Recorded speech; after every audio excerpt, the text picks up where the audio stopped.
ओम राधाए स्वाहा। श्री राधानी सरकार की जय हो, जय जयकार हो। उनके श्री कृष्ण जी की जय हो, जय जयकार हो। उनके असखी मंडल की जय हो, जय जयकार हो।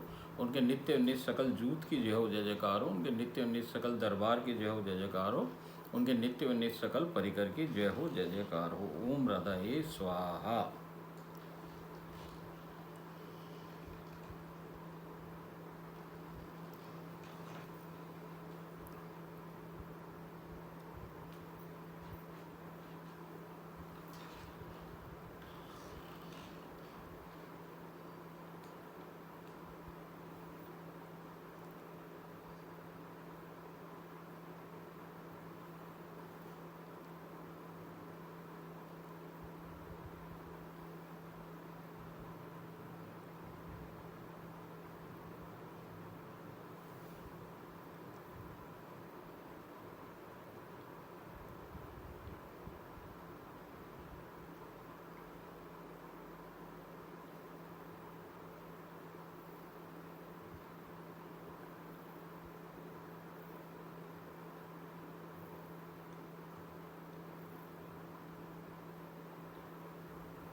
जय श्री राधे। राधे राधे। देखो सरकार,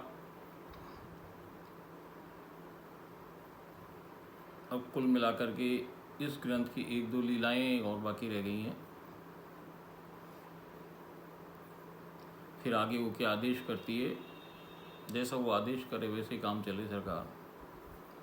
अब इसमें जो अपन को गुप्त गुप्त बातें, रहस्य जो छिपे हुए हैं, गुप्त शिक्षाएं जो छिपी हुई हैं, वो वही बता सके सरकार। और तो इस ग्रंथ को कोई 50 बार पढ़ ले तो भी समझ में ना आए सरकार। लिखा उन्होंने ही है और लिखवाया मुझसे ही है, मगर भाई बताए भी वही, लिखवाए भी वही, बोले भी वही, लिखे भी वही, सब कुछ वही करे।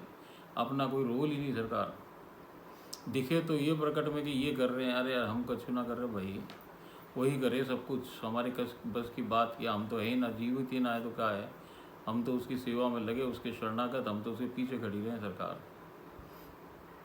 अब देखो कल की लीला में आपको सब उन्होंने बताया कैसे कैसे भक्ति हुए, किस किस प्रकार की भक्ति गए, किस प्रकार को ये प्रेमा भक्ति गए, प्रेम मार्ग क्या है, ये सब कुछ समझाया, भावों की स्थिति समझाई, सब कुछ बताया उन्होंने अपन को। और इसमें यदि कोई किसी को कोई लगा हो, कोई बुरा लगे, कुछ बात हो जाए, तो भाई देखो मैं आपसे माफ़ी मांगूँ, हाथ जोड़ के, कान पकड़ के, नाक रगड़ के। इसमें मेरा कोई रोल नहीं सरकार। ये सब जो वो बोले सो बोले।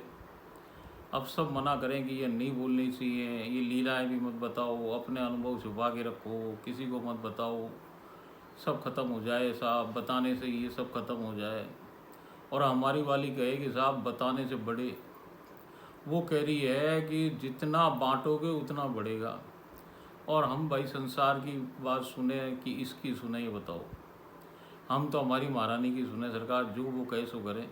अब यहाँ के लोग तो सब कहे सरकार, बड़े बड़े संत महात्मा ये बोले सरकार कि अपने अनुभवों को छुपा के रखो। अरे ये हमारे अनुभव हम थोड़ी बता रही है, तो खुद राधा रानी बताए भाई, उस वही अनुभव दिलाए और वही बताए, तो उसको कौन रोकने वाला है सरकार। और वो क्यों बता रही है, उसका क्या मकसद है, क्यों करना चाह रही है ऐसा उजागर, ये छुपी बातों को क्यों खोल रही है, अब भैया वो जाने, उसका काम जाने। जो उसने बताई कि समय खराब आ रहा है, बहुत ख़राब आ रहा है, तो जो सुने, जिस पे वो कृपा करना चाह रही है, आप लोगों में से भी कोई इक्का दुक्का लोग जिसको वो, जिसने चयन किया है उसने, उनको खींच के ला रही है, आप लोग को भी खींच के ला रही है भैया। तो ये उसकी उसकी सब कुछ खेल है बनाया हुआ, हमारा इसमें कोई लेना ना देना। हम तो उसके पीछे खड़ी रहें सरकार, चवर डुराएं, हमारा कोई काम नहीं। हम भी जैसे आप दर्शक, ऐसे हम भी दर्शक सरकार।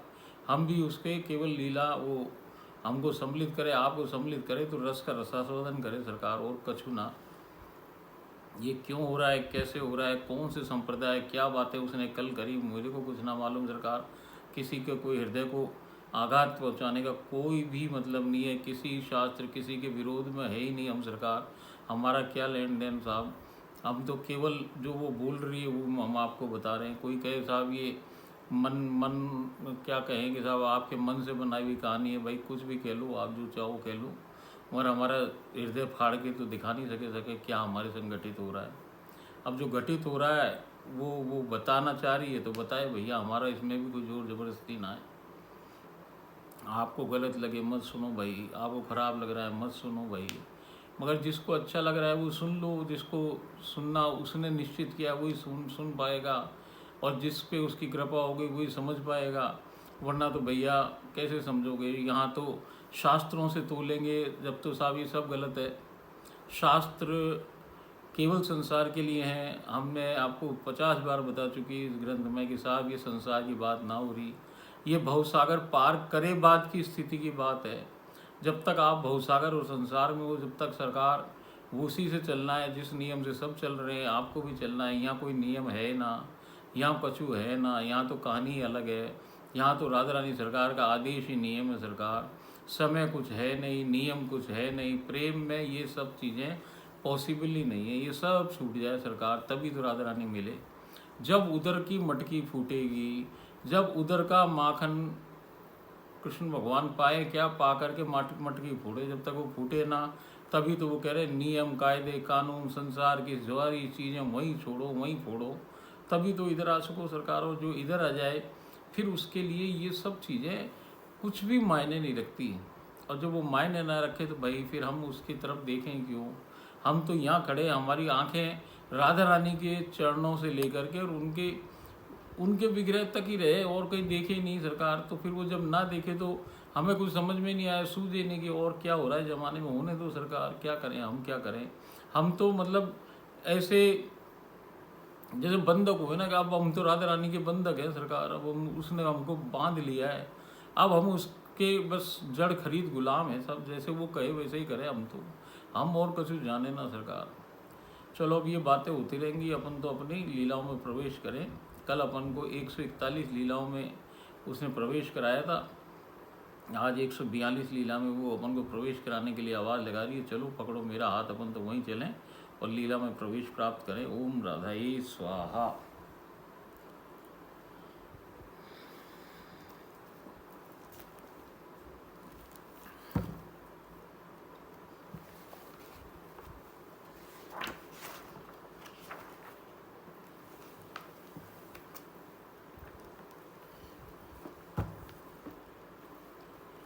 तो श्री लीला 142।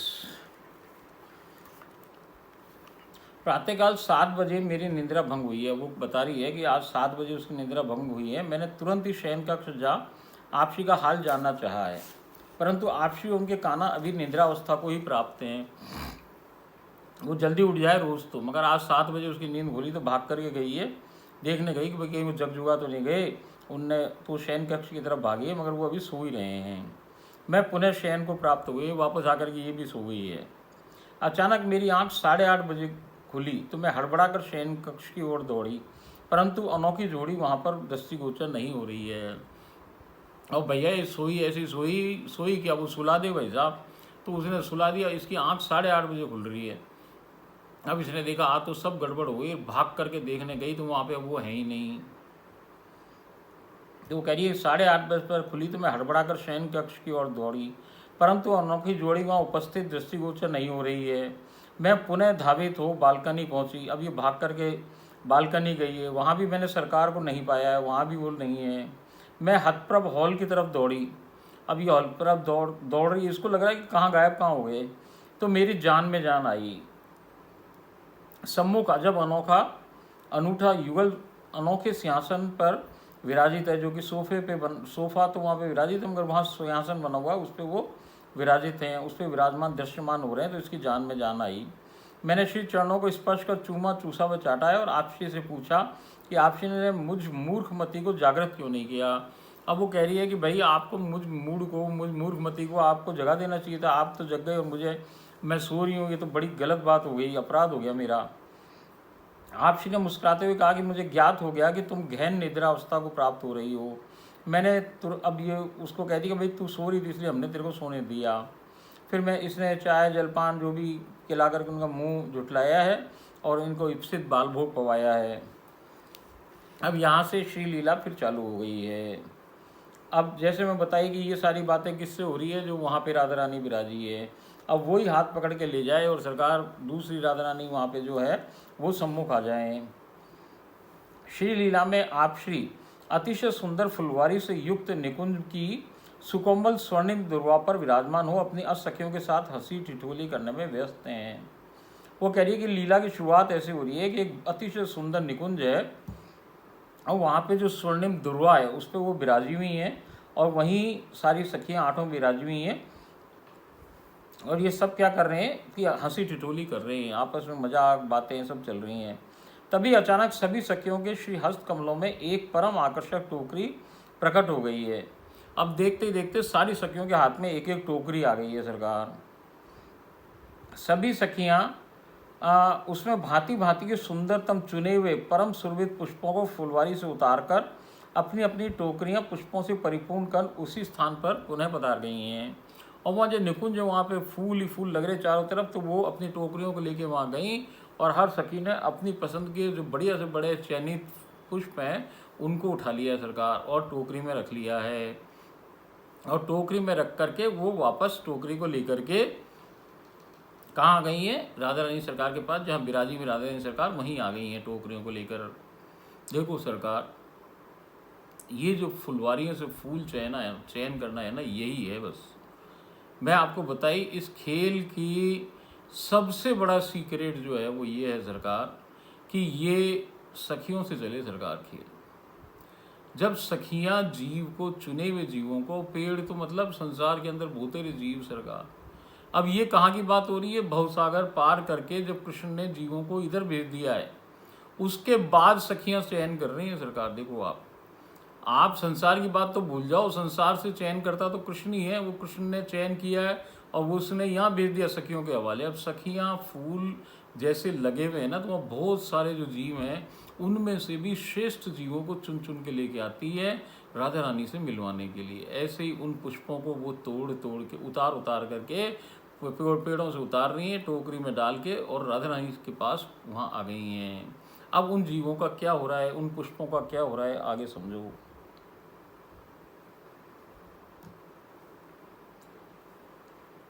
सभी उसी स्थान पर पुनः पधारी हैं। सब विभिन्न रंगों में प्रकार के पुष्पों के समायोजन से आपसी हेतु अद्भुत आभूषणों का निर्माण करने में व्यस्त हो गई हैं। अब वो धीरे धीरे सारे जितने सखियां हैं उन्होंने पुष्पों को छांट के एक एक फूलों को जोड़ जोड़ करके और तरह तरह से अलग अलग प्रकार से रीति नीति लगा के सुंदरतम उनके आभूषणों का निर्माण करना चालू कर दिया। किसके लिए, आपसी के लिए, राधा रानी सरकार के लिए सारे फूलों से आभूषण बना रही हैं हर सखियां, अलग अलग प्रकार के आभूषण। सब विभिन्न रंगों प्रकार के पुष्पों के समायोजन से आपसी हेतु अद्भुत आभूषणों का निर्माण करने में व्यस्त हो गई हैं। संपूर्ण आभूषणों को एक परम चित्ताकर्षक टोकरी में सहेज कर ललिता जी ने मुझे देते हुए कहा कि जब आज आपसी को श्रृंगारित करो तो इन पुष्पाभूषणों से अलंकृत करना। वो कह रही हैं कि सारे जो आभूषण है वो इकट्ठे करके ललिता जी ने गीता बावरी को दिए टोकरी में। वही कहा है कि आज जब आप श्री जी को तैयार करोगे तुम गीता बावरी, तो आज कोई आभूषण और नहीं पहनाना इनको, ये जो फूलों के आभूषण बनाए हैं इसी से आज इनको श्रृंगारित करना है तुम्हें। ऐसा करके वो टोकरी इसके हाथ में दे दी है गीता बावरी के। तभी आपसी के कान्हा भी वहाँ प्रकट हुए। अचानक कान्हा जी भी वहाँ आ गए हैं। इधर उधर बिखरे फूलों को निरख उन्होंने पूछा कि यहाँ क्या घटित हुआ है। तब आपसी ने कहा कि आज सखियों ने मेरे हेतु फूलों से आभूषण सिद्ध किए हैं, बावरी गीता मुझे इनसे श्रृंगारित करेगी। और वहाँ कृष्ण भगवान आ गए, उन्होंने पूछा कि चारों तरफ फूल ही फूल क्या फैल रहे हैं, यहाँ पे हुआ क्या था अभी। तो राधा रानी सरकार ने कहा है कि आज सखियाँ बड़ी प्रसन्न होकर के मेरे लिए इन्होंने सारे आभूषण बनाए हैं और आज गीता बावरी को आभूषण दे दिए, आज मेरे को गीता बावरी उसी से श्रृंगारित करेगी।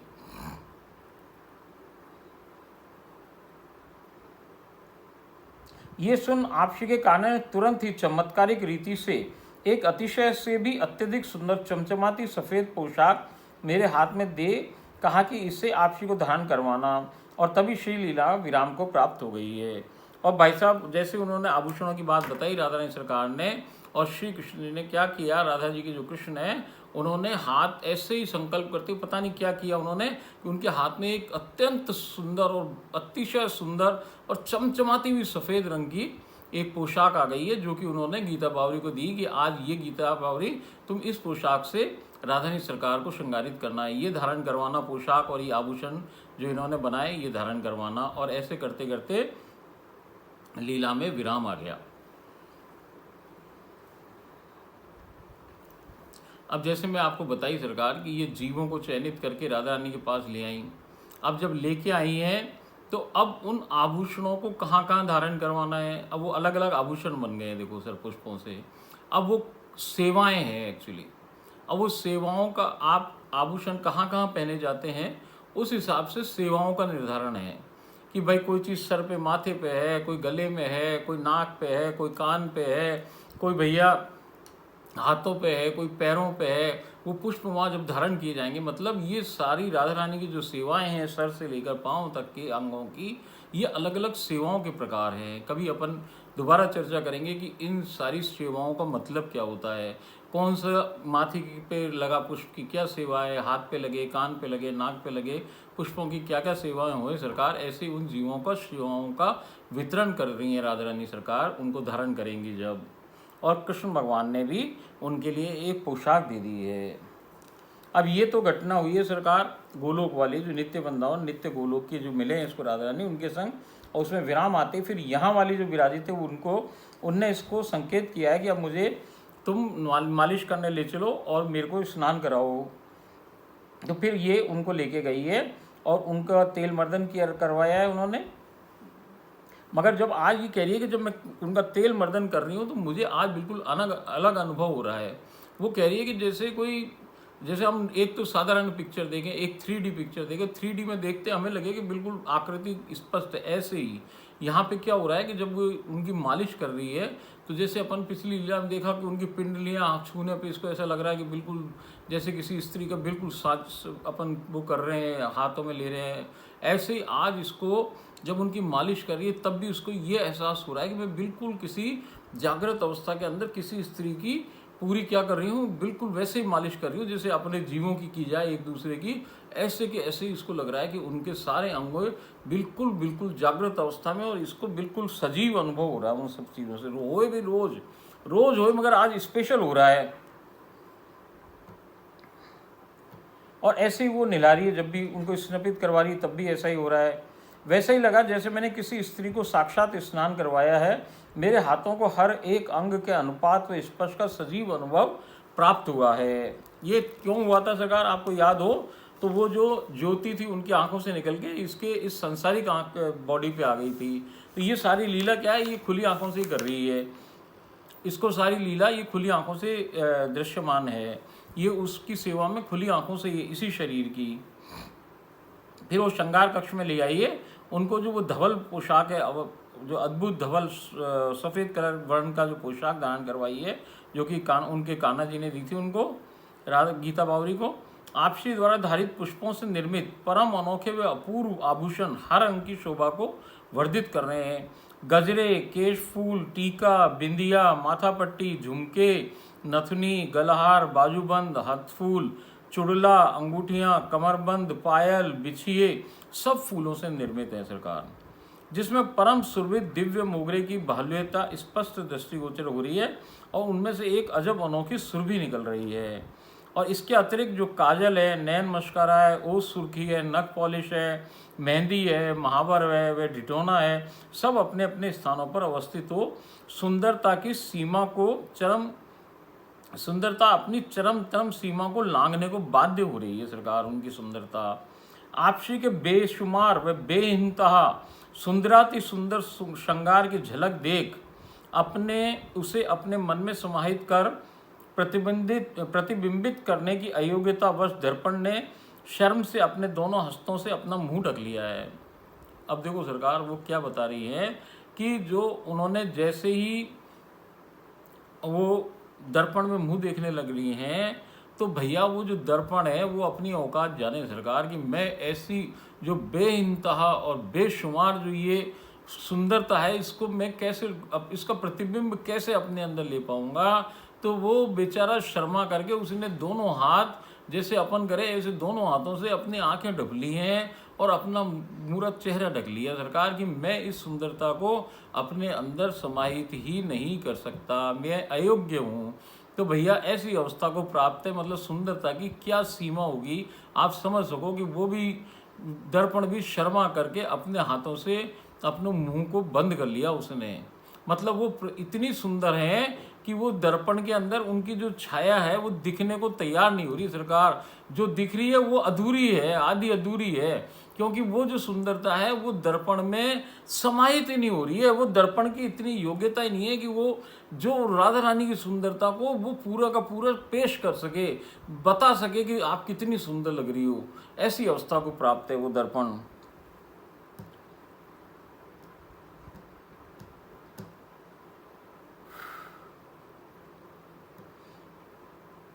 आपसी का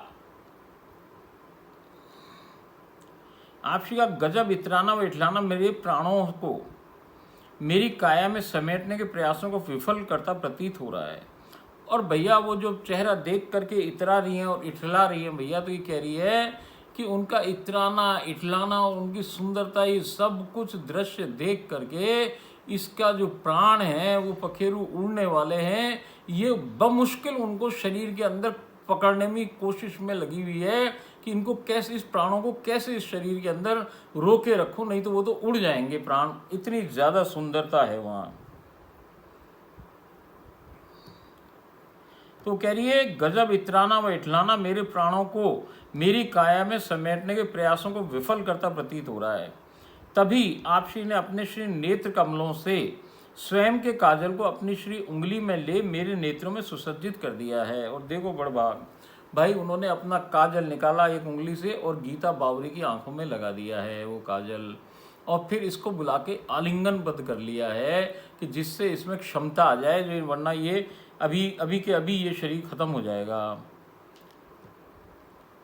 तो उन्होंने क्या किया, अपने नेत्र कमलों से स्वयं के काजल को अपनी श्री उंगली में ले मेरे नेत्रों में सुसज्जित कर दिया है और मुझे शक्तिपूर्वक आलिंगनबद्ध कर लिया है। फिर इसके बाद भोग पाकर अनूप जोड़ी शयन को प्राप्त हो गई है और संध्या होने पर इसने फिर वापस चाय जलपान और ये करवाया है। आपसी उनके काना पलंग पर ही विराजमान है, असखियाँ उन्हें घेरे खड़ी हैं, मैं पलंग पर अपना मुख धरे जमीन पर बैठी हूँ। तभी काला वाला खरा, जो वो कल वाला खरा, जो ये जमीन पर बैठी हुई है पलंग के नीचे, और वो ऊपर बैठे हुए आठों सखियाँ, और वो तभी वो जो कल इनको खरगोश मिला था राधा रानी सरकार को, जो इनके चरणों को जो वो कर रहा था, तो वही खरगोश आ गया है और उसने इनकी नाक पे, इसकी गीता बावरी की नाक पे एक पंजा मारा, और पंजा मार करके जिससे लगी ना है इसको, बस वो पंजा मारा है और फिर वो इसके जो मुख है उसको चाटने लग गया है वो खरा। अच्छा सरकार, ये तो अब यहाँ पे ये सोने चले गए। अब संध्या को जब ये वापस लीला में बैठी है, लीला वहीं से प्रारंभ हुई है जहाँ प्रातःकाल विराम लगा था। आपसी सुकोमल स्वर्णिम दुर्वा पर विराजमान है। आपसी कहना उनके निकट विराजित हो, उनके श्री अंग प्रति अंग को निरख कर उनके रूप माधुर्य का पान कर रहे हैं। अपने श्री नेत्र कमलों से ही आप श्री की अद्भुत व अद्वितीय रूप माधुरी की भूरी भूरी प्रशंसा कर रहे हैं। अब वो तैयार होकर बैठी हुई हैं, पहले बिना तैयार थी, अब तैयार होकर बैठी हुई हैं, और उनको निरख के कान्हा जी भाई बड़े प्रसन्न हो रहे हैं और उनके रूप माधुर्य का पान कर रहे हैं, और भैया उनकी भूरी भूरी प्रशंसा आंखों में बता रहे हैं उनको।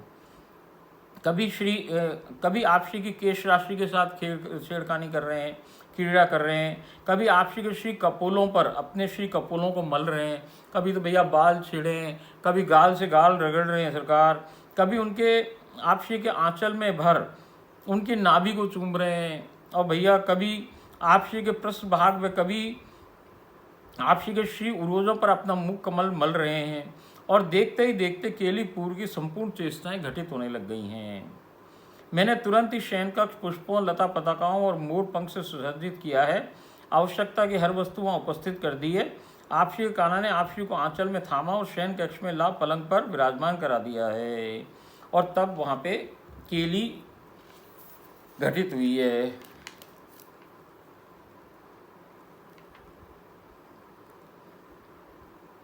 अब ये पुनः वापस निकुंज में आ गए हैं, और ये जो केली घटित हुई है शयन कक्ष में हुई है, फिर वापस आ गए निकुंज में, असख्या भी प्रकट हो गई हैं। और जब ये केली की चेष्टा भी होने लगती है तो असख्या वहाँ से लुप्त हो जाती हैं।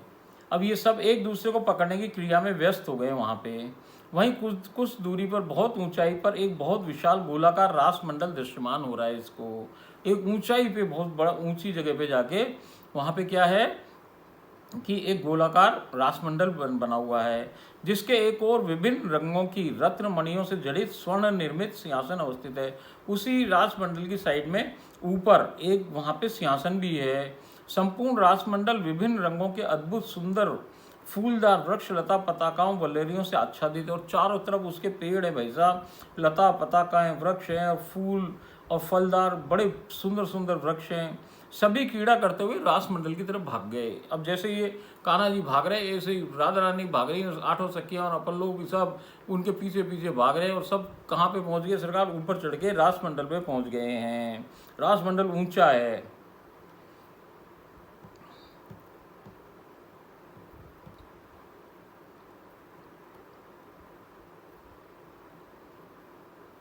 वो कह रही है सभी कीड़ा करते हुए रासमंडल पर पहुंच गए और वही कीड़ा संपन्न हो रही है। अब वो पकड़म पकड़ाई की क्रिया वहीं चालू हो रखी है।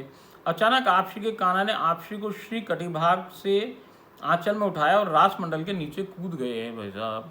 और उन्होंने उनको कमर से पकड़ा और वो कूद गए नीचे की ओर।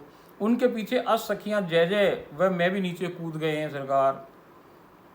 हम सब सहजी पवन में उड़ती पत्तियों के समान ही सब और आकाशीय विचरण का परमानंद प्राप्त कर रहे हैं। अब वो कह रही है कि भैया वो कूदे नीचे, मगर नीचे पहुंचे ना, वो तो जैसे पंछी उड़े ना, ऐसे हवा में उड़ रहे हैं। अब जैसे पत्तियां, जैसे हवा में कोई पेड़ की पत्तियां हों वो उड़े ना, ऐसे उड़ रहे हैं चारों तरफ, और वो आनंद ले रहे हैं पूरे निकुंज के अंदर। ऐसे ऐसे घूम घूम के जैसे पत्तियां उड़े ऐसे वो उड़ रहे हैं। राधा कृष्ण जी आगे हैं, उनके पीछे मैं हूँ, और वो गीता बावरी, और पीछे पीछे हम लोगों के वो आठों सखियां घेरे हुए चल रही हैं सरकार। ऐसी स्थिति है कि सबसे ऊपर और सबसे ऊंची स्थिति में तो राधा कृष्ण जी हैं, और वो आगे की तरफ बढ़ रहे हैं, और उनके नीचे हम लोग हैं उनके पाँवों के पास, और हमको और उनको सबको घेरे हुए आठों सखियां आगे बढ़ रही हैं। और जैसे पवन में पत्ते उड़े ऐसे उड़े, चारों तरफ विचरण कर रहे हैं हवा के अंदर ही, आकाश के अंदर। ये जगह कहाँ पे है? एक तो ये रासमंडल ऊंचा है और जमीन नीचे है, और बीच की जगह जो है उसी के अंदर सब चारों तरफ उड़ रहे हैं सरकार। अब देखो, जो पत्तियां और जैसे पंछी उड़े ऊपर, तो पंछियों को उड़ने में अपने पंखों से शक्ति लगानी पड़ती है तब जाके वो उड़ सकें। ऐसे जो पेड़ की पत्तियां हैं वो अपने आप ना उड़ सकें, उनको पवन का सहारा चाहिए। जब हवा चले तभी वो उड़ सकें सरकार।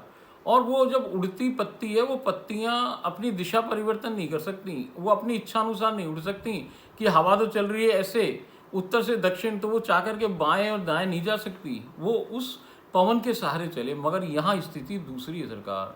यहाँ सहचरियों की और असखियों की, और जो वो राधा कृष्ण तो जो चाहे सो कर ही सके, असखिया भी जो सो कर सकें। मगर भैया यहाँ की जो वो गीता बावरी है, वो मैं जय जय मैं हूँ और आप लोग भी हैं, वहाँ क्या है कि हम बिना शक्ति के उड़ रहे हैं। अब भाई अपने आप ही उड़ने की शक्ति है, न तो कोई हाथ पैर हिलाने पड़ रहे हैं, न कोई पवन की जरूरत है, न कुछ किसी सहारे की जरूरत नहीं, अपने आप ही उड़ रहे हैं हम, और जिधर चाहे उधर उड़ सकते हैं। मतलब दिशा का परिवर्तन भी हमारे नियंत्रण में है। ऐसी स्थिति है। पक्षी चाहे तो बेचारा जोर लगा के उड़े, यहाँ बिना जोर के बिना कर्म के उड़ रहे हैं। और यहाँ भाई साहब वो पत्ते जैसे उसकी पवन की इच्छा से चले, ऐसा यहाँ ना है। यहाँ तो राधा कृष्ण जिधर मुड़ रहे हैं उनके पीछे पीछे अपन भी मुड़ रहे हैं, अपन भी चल रहे हैं सरकार। ऐसी अवस्था हो रही है वहाँ।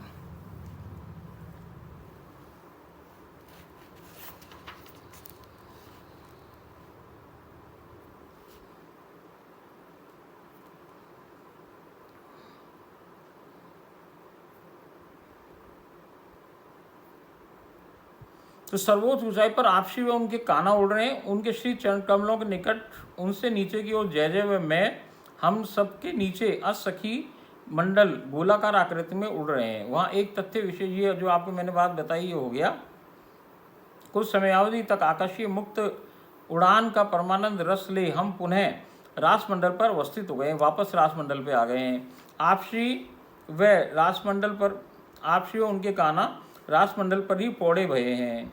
हम सब उनके निकट बैठे हुए हैं। चूँकि आज घर पर अन्य कोई सदस्य न होने के कारण मुझे भजन गायन स्वयं ही करना है।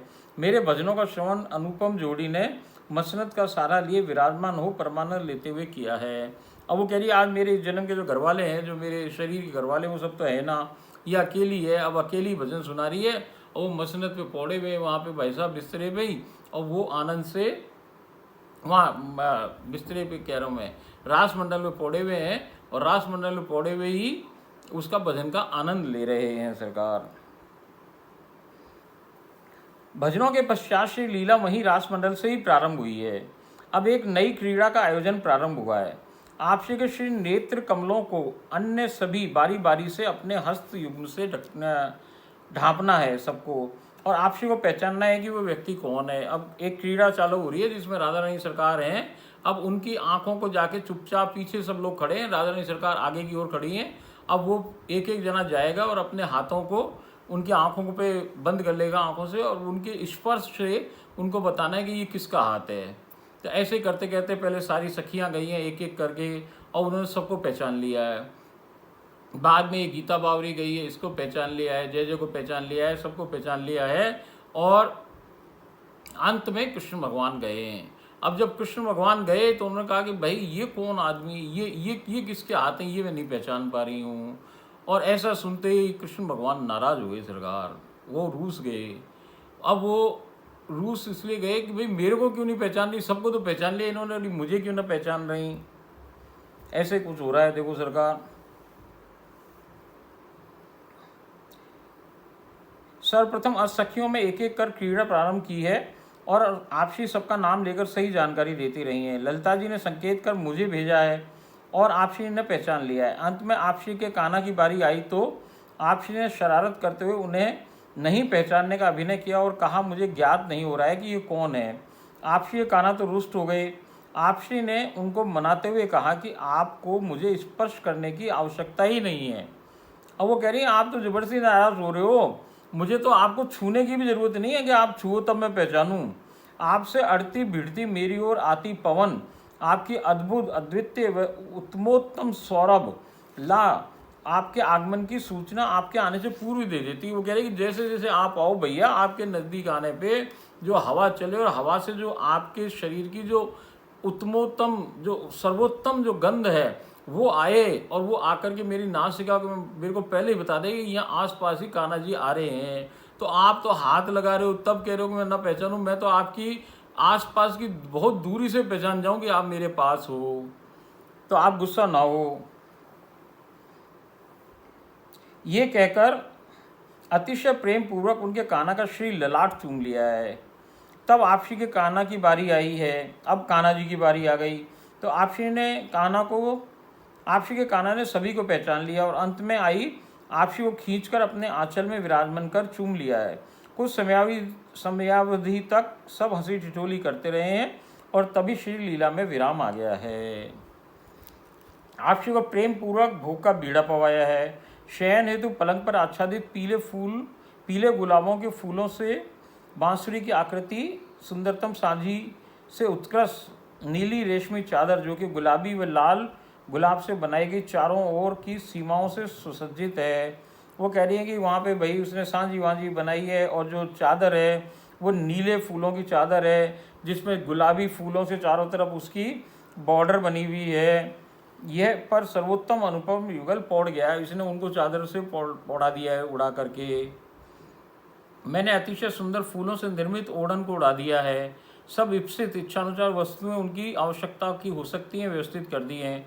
कुछ देर श्री चरणों की सेवा कर संकेतानुसार श्री चरण कमलों का स्पर्श कर चूमा चूसा व चाटा है। पुनः बाहर आ गई हूँ और उच्छ्वासमृत जय जय गुरु माता व मेरे जन के परिजनों को पवा स्वयं पाया है। ओम राधाए स्वाहा। इस प्रकार आज की ये लीला का यहाँ पे विराम हुआ।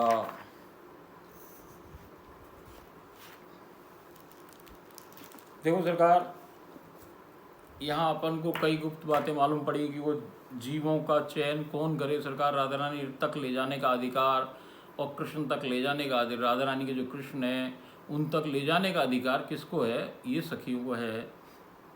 वही चयन करके जीवों को जो वहाँ आ गए हैं, जो कृष्ण ने नित्य वृंदावन, नित्य गोलोक में भेज दिए, उनका भी चयन किया जाए। जब वो चयन कर ले तब वो एक एक जीव को उनके सम्मुख करे और वहाँ पहुँचते ही वो उनको परिकर बनवा लें। परिकर बनाने का अर्थ ही है कि आभूषण, जैसे मैं बताई कि भाई उनको अलग अलग सेवाओं में दे दी जाए कि अब ये तेरी सेवा ये है, तुम्हारी ये है, तुम्हारी ये है। ऐसे करके उनको पहले तो जूथों के अंदर बांट दें और जूथ के अंदर जो उनकी सेवाएं हैं वो उनको दे दी जाएं सरकार। ऐसे ही वहाँ काम चले। अब बाकी तो आप देखो सारे खेलों के अंदर सब में जो इनके उद्यम हुए ये ऐसे ही होंगे जैसे बिल्कुल छोटे किशोर अवस्था के बच्चे हों, जो 14-15 साल के बच्चे जो आपस में लड़ें भिड़ें झगड़ें और भैया अतिशय प्रेम करें। वहाँ क्या सहज प्रेम है, वहाँ कोई कपट, कोई दूसरी तरह का कोई स्वार्थ कुछ है ही ना। वहाँ तो बिल्कुल सीधा सच्चा है, एकदम सीधा सिंपल। वहाँ बिल्कुल प्यार का अर्थ ही है कि भाई आप सामने वाला कैसे प्रसन्न हो, इसमें राधा कृष्ण भगवान किस बात से प्रसन्न होंगे, इसमें राधा लगी है। और कृष्ण भगवान किस बात में लगे हैं कि राधा किस बात से प्रसन्न होंगी। और भैया 8 सखियाँ लग रही हैं कि ये दोनों किस बात में प्रसन्न होंगे। और भैया ये जो सखी सहचरियाँ ये क्या सोच रही हैं कि ये भैया ये जो युगल है, अनुपम युगल और ये असखी मंडल, ये कैसे प्रसन्न होगा। इन सबको प्रसन्नता कराने में सब लगे पड़े हैं सरकार। वहाँ स्व सुख नाम की कोई चीज़ नहीं है। किसी को अपना सुख तो चाहिए ही ना, चाहे वो राधा जी हो, चाहे कृष्ण भगवान हो, चाहे 8 सखियाँ हो, चाहे कोई सहचरी हो, सखी हो, कोई भी हो। वहाँ उसका उद्देश्य ये नहीं है कि मुझे आनंद मिले। आनंद किसको मिले? और कुल मिला करके ये जो युगल है इसको आनंद मिले और भैया ये 8 सखियाँ हैं इनको आनंद मिले। इसी प्रकार की प्रक्रिया में वहाँ सब लगे हुए हैं। कल फिर एक नई लीला के अंदर अपन हाजिर होंगे। तब तक के लिए आप इन लीलाओं में घुसे रहो, रचे मचे रहो, रचे बचे रहो सरकार। रस का स्वादन करो, रस का स्वादन करो और भैया छक जाओ रस पी पी के। ओम राधाए स्वाहा।